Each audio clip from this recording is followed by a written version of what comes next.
Shri Gurave Namah.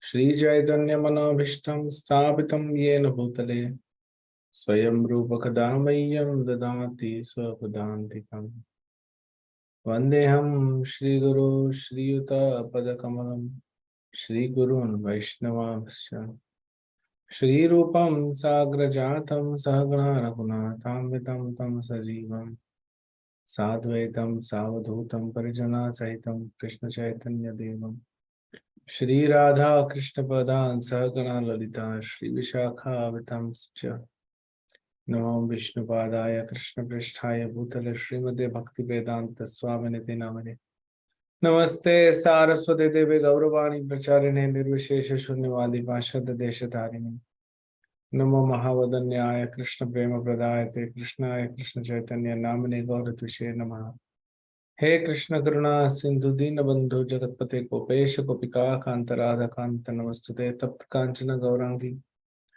Radhe Vrindavaneshwari Vrishabhanu Sute Devi Pranamami Hari Priya Vancha Kalpatarubhesha Kripa Sindhubhya Vachapatitanam Pavanebhyo Vaishnavebhyo Namo Namah Jai Shri Krishna Chaitanya Prabhu Nityananda Shri Advaita Gadadhar Srivasadi Gaur Bhakta Vrinda Hare Krishna Krishna Krishna Hare Hare Hare Ram Ram Ram Hare Hare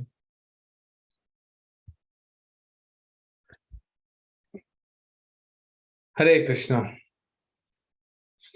So the series, The Power of Desires, and we saw how, because of the desire,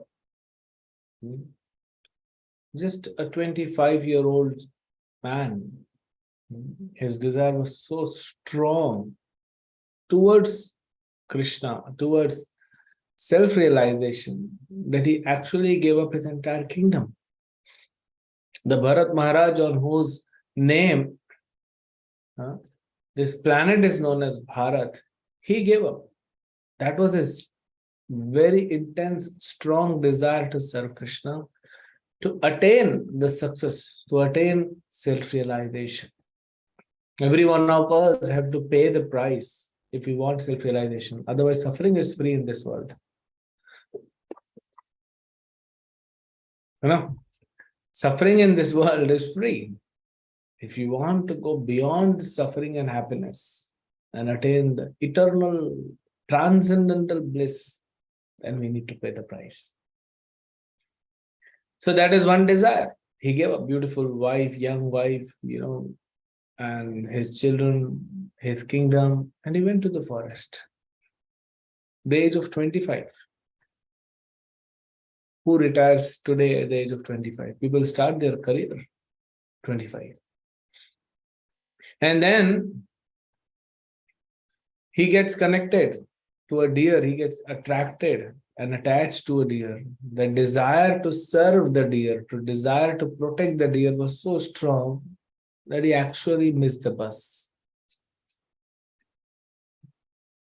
He couldn't attain self-realization.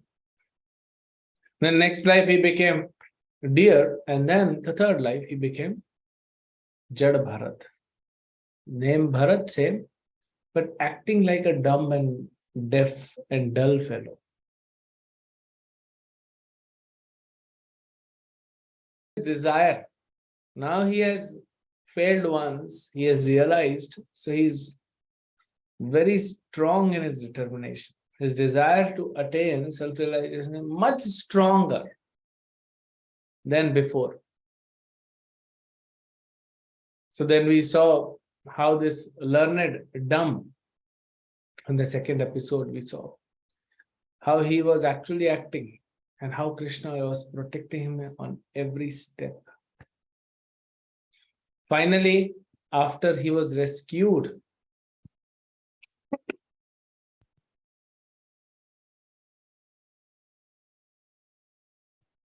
by Mother Kali.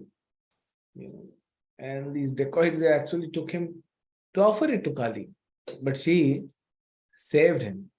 She protected him. Because Jada Bharat is a devotee of Krishna. So devotees of Krishna need not worry about anything.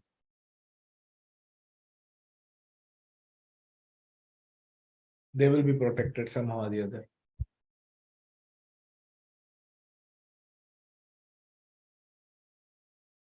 So devotees don't need to worry. They will be protected. Then again, Jada Bharat, he started wandering. And today, we'll see, rediscover your true identity. So Jada Bharat has already discovered. It is about others. It is about us. So these instructions are given in 4 chapters of Bhagavatam. 10, 11, 12, 13, 14, 5. And it may appear very technical. We may not be able to cover also, but very beautiful teachings of. So then, Jada Bharat was wandering. And when he was sitting down, so there comes King Rahugana, the king of states known as Sindhu and Sauvira. And he was going to Kapila Ashram. So he was a king, emperor, and he was going to Kapila Ashram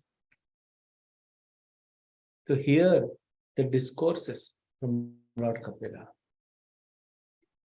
who is son of Mother Devahoti, who is actually incarnation of Krishna.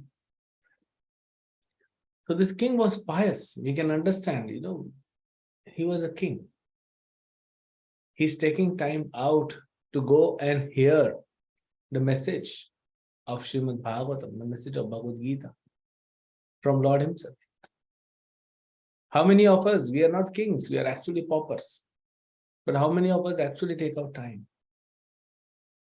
and spend this spiritual retreat, as we call it? He was traveling, there was no flights available, no airlines, no trains, no buses, no car. He has to be taken on a palanquin. How much time it will take? It will take a long time. No tam-jam, no security. 4 men were carrying him. And he was going. So we can understand that how pious Rahugana Maharaj was. But pious does not mean he is a devotee. He has that inclination towards knowledge. He has inclination towards self-realization. And eventually he'll become devotee. And today we'll see how he becomes devotee due to the association and teachings of Jada Bharat. So this King Rahugan was taken on a palanquin, and one of the palanquin is carried on, you understand, 4 men. Now also you go to the holy places, 2 men carry palanquins, some old people, because they cannot walk, go up to Badrinath, Kedarnath, or even in Vrindavan we have Badrinath, Kedarnath. There also it's like 250 plus steps. So then some people, they are not able to go, they are not able to walk. So then they are carried in palanquin. So 4 men were carrying King Rahugana in the palanquin. And one man was very tired. He couldn't go ahead. So then they started searching for one person. You need a replacement. You need a stepney. That's why cars have these extra tires. So they were looking out. Other 3 men were looking out. King was sitting inside the palanquin. And they found out this, this man who was very stout, very strong, very firm limbs. And who was Jada Bharat. So they told him. They didn't know who's Jada Bharat. So they told him, they forced him actually. And Jada Bharat, okay. So he said, okay, whatever comes as per Krishna's will, I will do it. Many a times we are concerned about what career options I have, what kind of business. See how devotee, whatever Krishna gives, I'll just do my duty. We spend too much time in thinking. In Kali Yuga, people think a lot and action is very less. And whatever action is there, that also is improper. That's why we are not marching in positive direction. We are actually going backward. So think less, hear more from proper bona fide authorities and act. Arjuna heard Bhagavad Gita 45 minutes. He acted for 18 days. We hear for 18 days and we don't even act for 45 minutes. That's our problem. We hear, we think a lot, we discuss a lot, but action is very less. And action is in the wrong direction. So Jada Bharat thought, okay, whatever Krishna sent. And Jada Bharat is carrying the palanquin. So when he was carrying the palanquin, he was careful not to keep his, feet on ants, because ants would die. He was very careful. So he was watching ahead. And sometimes if ants are there, then he has to walk in a certain way, in a different way, than the other three palanquin carriers. So definitely the passenger who's sitting, if one tire of the car is, is not working properly, and other three are going straight and one is going like this, tilting, then the passenger will get disturbed. So Ravana was very disturbed.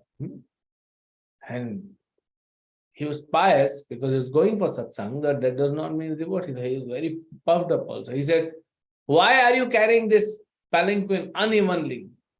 Better carry it properly. He just shouted from inside.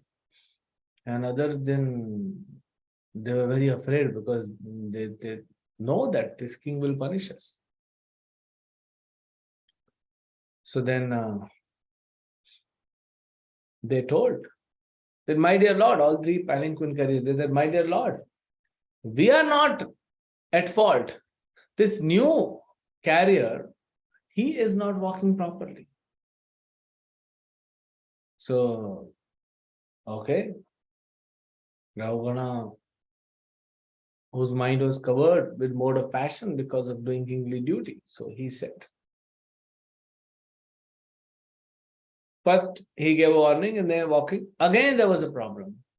So then Rahugana, Maharaj Rahugana, very sarcastically, he said to Jada Bharat, oh dear brother, how troublesome is that?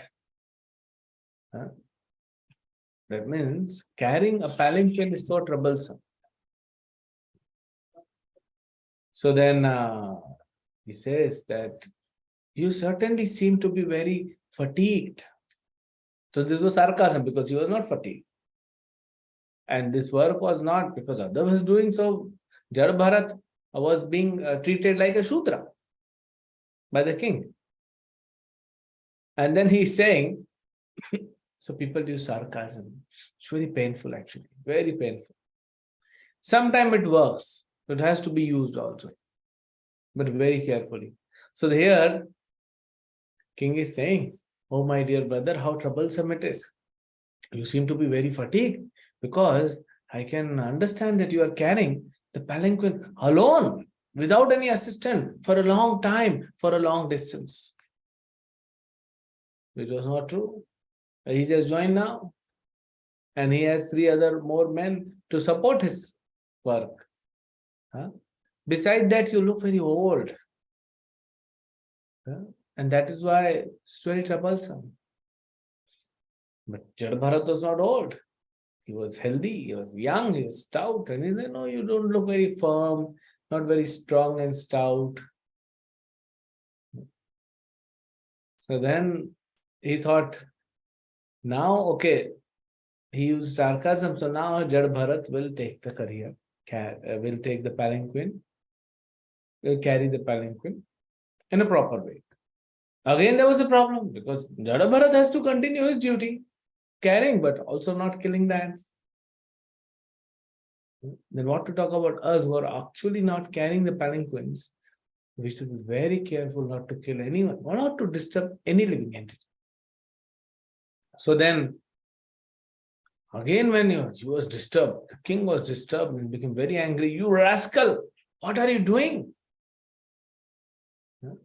Are you a dead body in spite of having life in your body? Do you know that I am a king?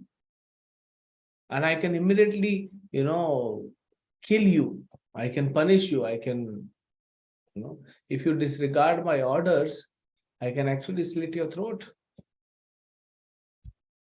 So he was on a bodily conception. King Rahugana was thinking he is king. So he was acting in a way. Then, because now it was repeatedly he was being chastised. So Jad Bharat said, very interesting what message he gives. He says, my dear king and hero, you are hero, whatever you have sarcastically spoken is certainly true. Whatever words you have used to chastise is for the body, not for the soul. Now, suddenly you're traveling and this, some fellow from low class appears from low class, or this, someone who you can never think that he will have this knowledge. So Jad Bharat is giving knowledge. He's saying the load carried by the body, that means this palanquin, does not belong to me. Okay? And body also does not belong to me. I'm the spirit soul. So what you are saying is true. That I have labored enough, but certainly there are some points. He's saying labored enough, but soul does not have to labor and does not labor. It is the body. It is the attachment of the soul to the body of oneself and to the bodies of others, and that is why we act. That is called illusion of this material world, that we are attached to this body. We are attached to the bodies of others, maybe, namely wife, husband, son, daughter, friends, mother, father, society. We are attached. And that is why we act. And we get more and more and more entangled in this world. Rather than disentangling, looking for liberation from this world, we are actually entangling us further. So that is why we should try to understand this. And that's why this title is Rediscovering Your True Identity. If we know we are soul, we act as a soul. Unattached soul. So then he, not for me. And you are saying that I'm fat or I'm thin, I'm not stout, all these bodily features or the mental features, mental distress like thirst, hunger, fear, so many other things, they're actually transformation. It's like an external covering for the soul. Someone of us may be fat, someone of us may be lean, thin and lean, or fit or unfit, healthy, unhealthy. But that's just body, external body. It is not said that you don't take care of the body, but you don't consider yourself as body. Soul is same. Soul is not affected with this. It's the body and it's the external covering. And apart from body, there is mind. Big problem with mind. Too many troubles, too many hassles, too many entanglements, too much to deal with. People actually give it up. Then they go for movies, they want to just release. Either they go to party, they drink, they smoke, they get frustrated, they shout, because too much of mental pressure. So they just want to release, vent it out. So then he says, but I'm not the body, so I'm neither fat nor skinny or anything else you have mentioned.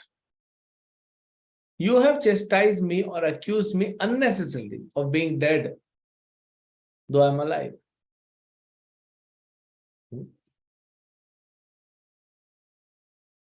This body has a beginning and the end. The soul is immortal. And then you're talking about you are the king and I'm your servant. This relationship also is temporary. You are soul, I'm soul. Somehow today you are king, I'm servant. It may be possible that I'll become the king and you become my servant. So all these relationships are actually temporary in this world. And we use it as per our convention. See, we may appoint a driver for our car. But tomorrow the driver may become rich. He leaves the job, become rich, whatever may happen. And then suddenly he is actually taking over your business. So things may change. These are all external. It's like politics. Whether these ministers, they keep changing. They're not permanent. So no relationship is permanent. You chastise me saying me I'm a rascal, I'm dull, I'm crazy. But actually, I live like a dull, deaf and dumb. You know why? Bharat is saying, you say that I'm a rascal, I'm dull, I'm crazy fellow. I accept, completely accept I'm dull. I chose voluntarily to live like this. Why?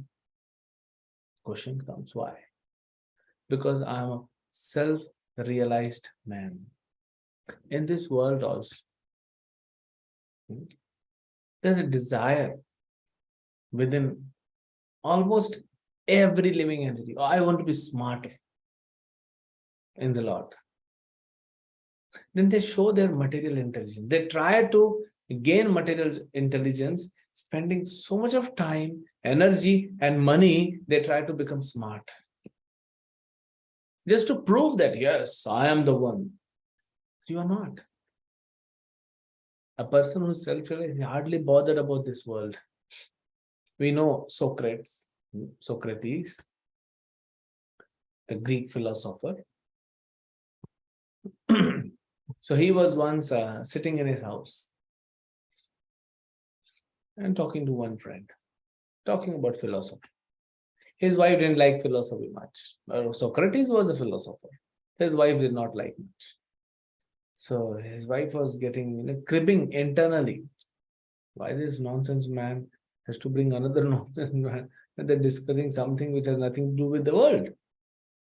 A devotee always thinks that the person who's not devotee is crazy. And the person who's not devotee thinks that devotees are crazy. Both are saying, so then finally, who is crazy, how to be decided? When on one property, there are two claims, then goes to judge, goes to court. So who's crazy, whether devotees or practicing Krishna consciousness, whether who are not devotees and engaged in this material world?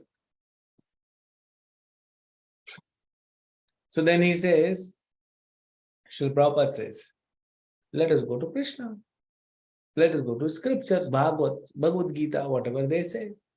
Who's crazy? So is Ravana crazy or Hanuman crazy? Is Kamsa crazy or Krishna's devotee crazy? So that is how he said, I chose voluntarily to be like this. I don't want to get involved. So I was talking about Socrates. So Socrates was, the wife is cribbing internally. Finally, she couldn't bear it. So she just started shouting left, right, center inside the house. So this friend of Socrates, he was looking again and again, he was feeling very disturbed. That because of him, there's disturbance in the house. Socrates, he said, don't worry, just relax. Let's continue. But the wife started increasing her voice. So finally Socrates said, okay, let's go outside. And they sat outside and but continued the discussion. And wife was now, it's too much for her to take. So she actually went on the first floor. Time 3000 years ago.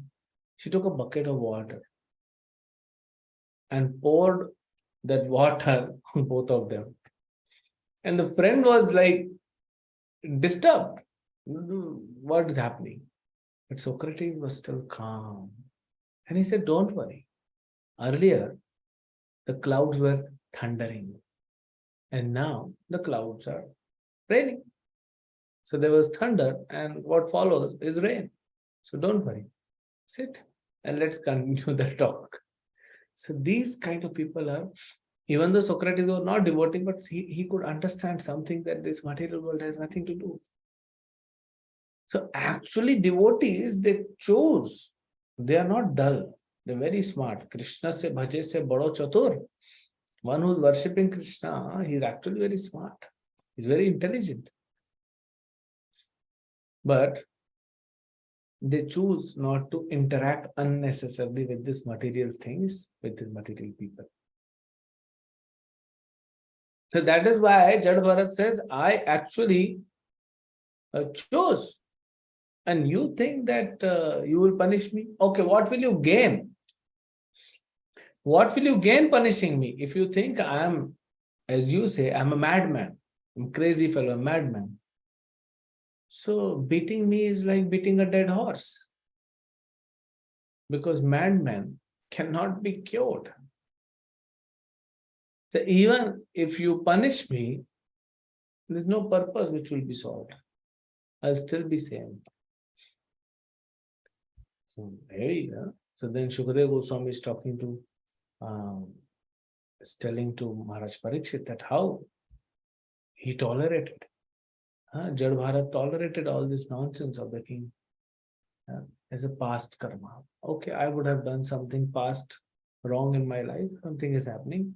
Let me just go through this suffering, finish it off, and go back. So we all must focus on that. So these two things. One, we must not unnecessarily, see, wherever is necessary, you need to interact with the material things and with material people. But whenever not necessary, don't indulge.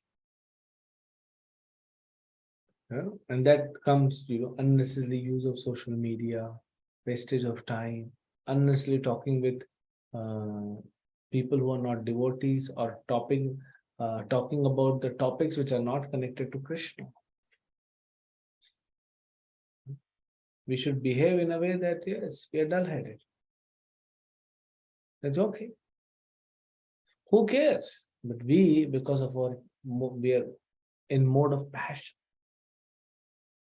We think that my duty, my first and foremost duty is to prove myself in this world. I'm no less. I'm no less. I want to prove it. That's the problem. So then, you have to see, if you want to disentangle from this world, then keep aside. Don't entangle further. And the second thing we should learn is we just tolerate. See, Jad Bharat will eventually tell Rahugana after giving instruction that I was also the king, the great emperor Bharat. He is nothing, Rahugana, in front of Bharat Maharaj. So then he tolerated. So whatever we are, whoever we are, whatever not so palatable things happening in our life, we should just tolerate. It's our past karma. Just tolerate. Whether the problem is coming from parents, whether the problem is coming from kids, whether the problem is coming from spouse, or sibling, or friends, or office, or in general. Hmm? Problems coming from one's own body, mind, or from nature. So these three different categories of miseries, Adhyatmik, Adi Bhautik, and Adi Devik, we have to just tolerate it. The more we tolerate, the easier it will be for us to walk on the path of self-realization. Easier and smoother. And how can we tolerate? By understanding that I'm not this body. Whatever sufferings are coming to me, coming on this body, is due to my past karma, and I'm attached to this.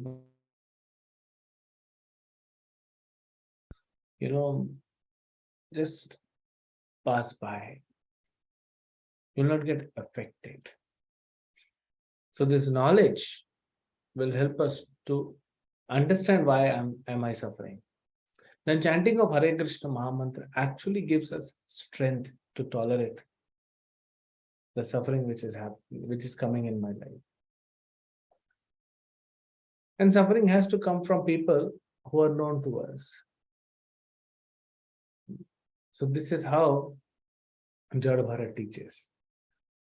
And Rahugana understood. He immediately, actually Jada Bharat, after speaking, he wanted to continue his service of carrying the palanquin. But Rahugana came down, fell flat on the ground, paying obeisances to Jada Bharat. He said, my dear Prabhu, he does not know he was a king. He said, who are you? Who has disguised himself? I can see you have this Upapavitram, this Brahmanical thread, Brahmana's thread. Are you a disciple of Lord Kapila?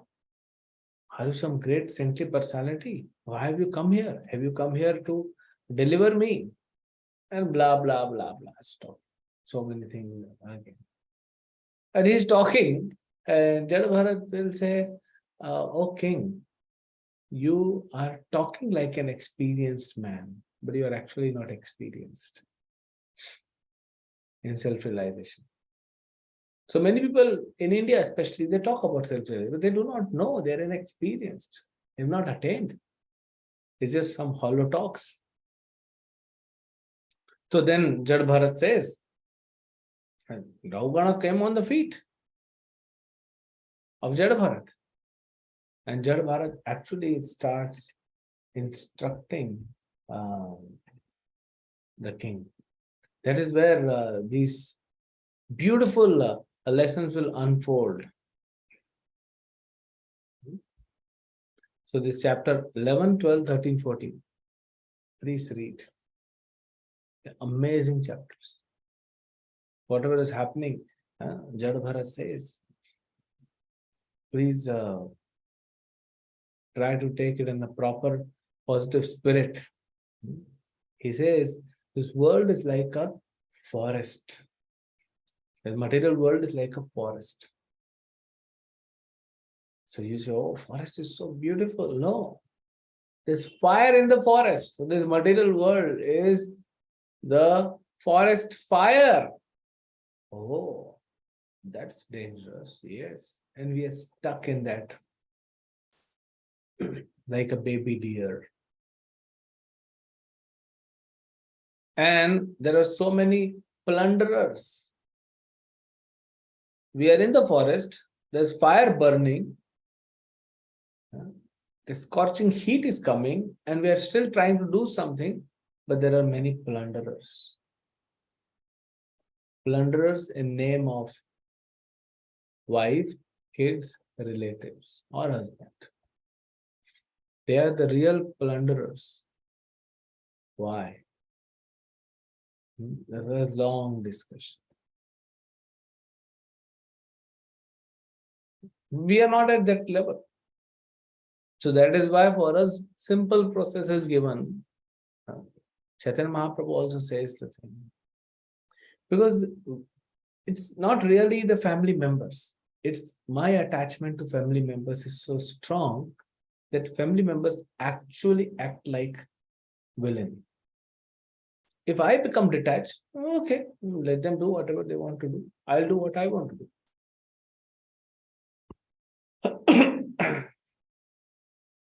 So that is how he says in these 4 chapters. And he says that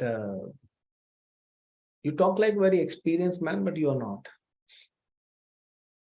You're not learned at all. You are talking about social relationships. You're talking about social behavior. You know, in India, people will sometimes talk, oh, we should do like this. You know, we should do. It looks very spiritual, their talks. But they're completely nonsense. The talks are completely nonsense. Because they don't have substance, they don't have any reality, they don't have any connection with the instruction given in Srimad Bhagavatam or in Bhagavad Gita. They just continue talking, blabbering everywhere. All these so-called gurus are doing that.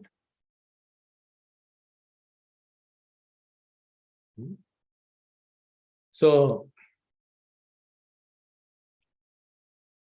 he says, you are a person who is actually self-realized. He's not worried about all this social behaviors, social norms. He is not obligated to anyone. Why should he? He's already there. He's walking almost towards the end of self-realization path. And he'll go back. And nothing to do with this particular. It's like one of the acharyas, they explain. So they say, in the morning when you go to toilet and you clear your bowels, you just flush and go out of the toilet. You don't meditate. You don't analyze. You just walk out. Just flush it and walk out. That is how this material world is. Actually, it is toilet. And we are stuck in that. You have to just flush and walk out. Why should we bother about anything else? But that does not mean that we leave everything today and just start walking from the house. Where will you go? How will you practice? So that is why first thing, this all walking away from this world has to be done first mentally, not physically. Mind has to be detached from the world. Body anyway is going to die. Body is this body is dead. After a few years, few decades, it's fallen. It will fall. What is attached in this material world is mind. Mind is attached to material. So this has to be detached. The most tedious process, very tough. And not get easily detached. So that is what we have to do. When it is said that you should not care about anything, that does not mean you don't care about family members. But you should not become attached to them. You should be completely detached. But that will just now be starting the process. It's not expected that we will immediately become detached.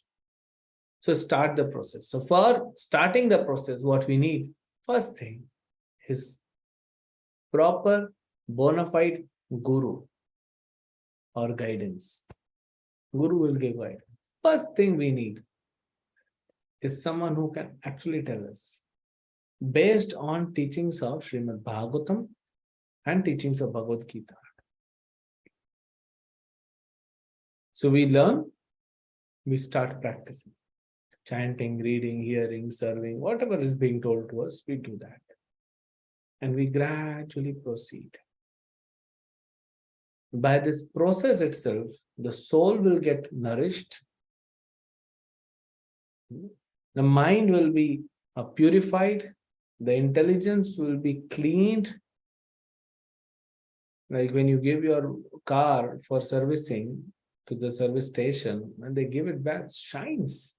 So the intelligence has to shine like that. Then you take proper decisions based on clean intelligence. And mind is purified. It's not dirty anymore. So by this process itself, soul is taken care, mind is taken care, intelligence taken care, body is anyways has to follow. So don't worry too much about the body.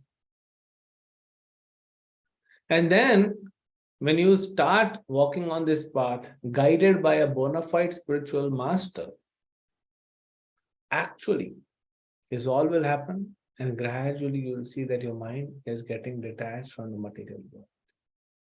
And once this is done, you stay in this material world or you stay in spiritual world, doesn't matter. Because mind is not attached, you are not attached. And that time, living in the family is not a problem. Because you're not attached to a husband, to your wife, to your kids, to your parents. You're not attached to office, you're not attached to money, you're not attached to your vehicles, your house. You're detached from everything. So that is how things will work. The first comes is bona fide spiritual master, like Srila Prabhupada. Follow books of Prabhupada. Chant Hare Krishna mantra. Hear his lectures. And then you will find out someone who can practically guide you, and then just walk on that path. And when you're walking on that path, these sufferings which will come as a result of your previous karma. Sometimes people say, "Oh Prabhuji, since the time I've started bhakti, so many problems in my life." Problems were always there. Now your intelligence is awakened, so you're able to see these are problems. So, have the strength, spiritual strength, and actually learn to tolerate these problems. Tam titikshasya Bharat. Like in North India, the weather is cold. But you tolerate it. It shall pass. It shall too pass. So whatever problems coming in your life, whatever happiness coming in, just be neutral. Do not get affected by anything. Just keep walking. Even if you are getting affected, because we have not come to the level where we will not get affected. We will get affected. Even if you are getting affected, just keep walking on the path. Like sometimes you have to go to office or school or college. You go, you're walking, it's just 3 kilometers, so you thought you'll walk. Sometimes there are no public transport available. It rains. You don't have an umbrella. What to do? You have to walk. You are a mother and your child is standing there, you have to walk. Even if you have umbrella, you're holding, but still it's not very comfortable to walk, but you still walk. So whatever problems are coming in our life, we tolerate it. Even if you're not able to tolerate, what can we do? Tell me, what is other solution? Can you fight? Fighting the problem is doing most foolish thing in the world. You fight the problem will become bigger. So you accept it. Proceed. And your mind will become purified and will become detached. So whatever comes on the way, just tolerate. If you're not able to tolerate, still tolerate. What other options we have? Tell your mind, what other options I have? Mind will try to pull you off the bhakti path. Mind will tell you, get out of the road. No. That's not the solution, because I came from outside to inside on this path. Outside there was hell. At least here I'm proceeding. So sometimes the road, like it's completely stuck. From 3 hours, the vehicles have not moved, stuck. And somehow some crane comes, picks up your vehicle, put it on another road. There is traffic, but at least moving slowly. So this is the job of Guru and Krishna. They pick us up, put us on the path of bhakti, but our karma will follow. So we are surrounded by karma. So there will be challenges, but still there is some movement, gradual. So we will reach our destination today or tomorrow. We should not stop. That's what Jada Bharat is teaching to Maharaj Rahukan in next 4 chapters. So I would request you, please read. Whenever we are doing this series, please read Bhagavatam. We started this series so that you can get inspiration to read. If you read, then you will understand more. Okay? So don't leave this path, always walk, and whatever comes, just take it on, proceed. Take help of spiritual,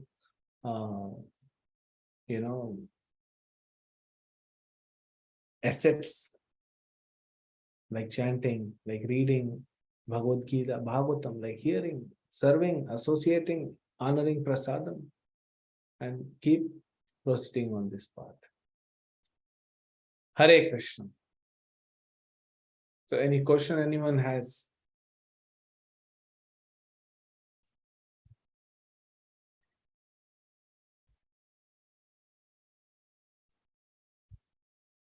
Does anyone has any question?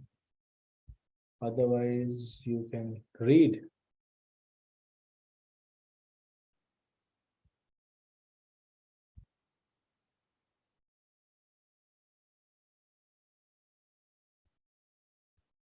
So you can read